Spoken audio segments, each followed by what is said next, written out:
সকালবেলা ঘুম থেকে উঠে বাইরে এমন একটা দৃশ্য দেখতে আলে ভালো লাগে, মনটা অনেক ভালো হয়ে যায়। হ্যালো এভরিওয়ান, আসসালামু আলাইকুম। সবার কি অবস্থা, কেমন আছেন সবাই? আশা করছি সবাই ভালো আছেন।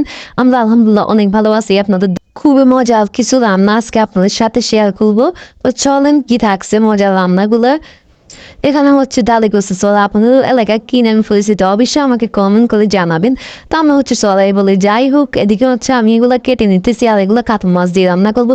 যেহেতু কাতল মাছটা আমাদের বাসায় অনেক পছন্দ করে সবাই, সেই জন্য আমরা কাতল মাছটাই বেশি খেয়ে। অনেক আপু আমাকে জিজ্ঞেস করেন, আপু আপনারা কি শুধু কাতল মাছ খান? না আপু, অন্য মাছও খাওয়া হয়, কিন্তু এই মাছটা বেশি আনা হতো। যাই হোক এখানে হচ্ছে টিফিন বানাচ্ছিলাম আর অন্যদিকে হচ্ছে বাইরের আকাশটা দেখেন মেঘলা কি সুন্দর। ওর মধ্যে হালকা একটু হলুদ আর লবণ দিয়ে আমি এগুলো বাফিয়ে নেবো, যেহেতু গলা না চুলকা হচ্ছে। আমরা এভাবে রান্না করি, আমাদের গলা চুলকায় না। অনেকে হচ্ছে প্রশ্ন করেন যে আসলে কি এগুলো গলা চুলকায় না? না আপু, এগুলো এমনি রান্না করলে গলা চুলকায় না। আর এখানে হচ্ছে আমি যেহেতু ভাপানো হয়ে গেছে, তো আমি এখন রান্না করবো।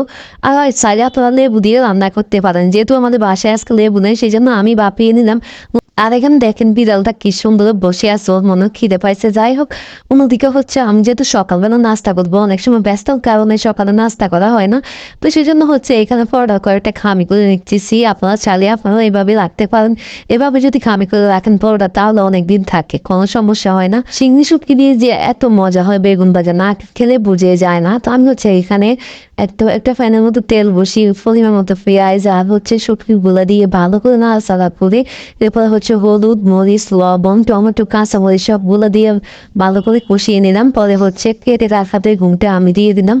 আর আমাদের বাসায় যেহেতু অনেক বেগুন খাওয়া হয়, আর আমরা সপ্তাহে 2-3 বার হলো ভাজি বা ভর্তা করতে হয়, গরম গরম ভাতের সাথে এই বেগুন ভাজি অনেক মজা লাগে। তো মাছ মাংস ছাড়া আমাদের বাসায় চলে, কিন্তু বেগুন না হলে চলে না।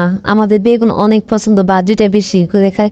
যাই হোক এদিকে হচ্ছে দুপুরবেলা একটু পাস্তা খেতে মন চাইলো, তো এখানে একটা ফ্যানের মধ্যে তেল বসিয়ে আমি হচ্ছে পেঁয়াজ, রসুন, কাঁচামরিচ সবগুলো দিয়ে ভালো করে নেড়ে চেড়ে নিচ্ছি। আর এখানে হচ্ছে নারিকেল নিয়ে আসছে দেশ থেকে, নারিকেলগুলো কেটে ফ্রিজে রাখবার, নষ্ট হবে না। আর চামচ আর সিঙ্গারা নিয়ে আসছে, ওগুলা খেলাম। যাই হোক আলহামদুলিল্লাহ। আর বাচ্চাদের অনেক পছন্দের একটা খাবার পাস্তা নুডলস, মেহমান আপ্যায়ন বলুন আর টিফিনে বলেন, খুব অল্প টাইমের মধ্যে পাস্তা নুডলস রান্না করা যায়। এই তো আমি হচ্ছে সব উপকরণ দিয়ে দিলাম। পরে হচ্ছে কয়েকটা শুকনো মরিচ দিলাম। শুকনো মরিচ আমার কাছে পাস্তার মধ্যে দিলে অনেক ভালো লাগে, খেতেও ভালো পছন্দ করি এভাবে। যাই হোক পরে সস দিয়ে আমি হচ্ছে নামিয়ে নিব এটা। তো এখানে হচ্ছে আমাদের যখনই পাস্তা খেতে মন চায়, আসলে অল্প টাইমের মধ্যে করা যায় আর অতটা ঝামেলাও হয় না। খুবই সিম্পল ভাবে আমি রান্না করলাম। আপনারা কে কে এভাবে পাস্তা রান্না করেন বলুন তো?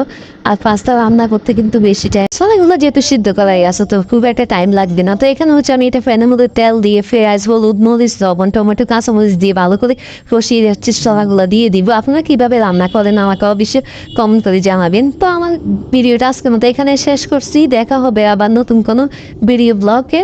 তো সবাই ভালো থাকবেন, আমাদের জন্য দোয়া করবেন। আসসালামু আলাইকুম।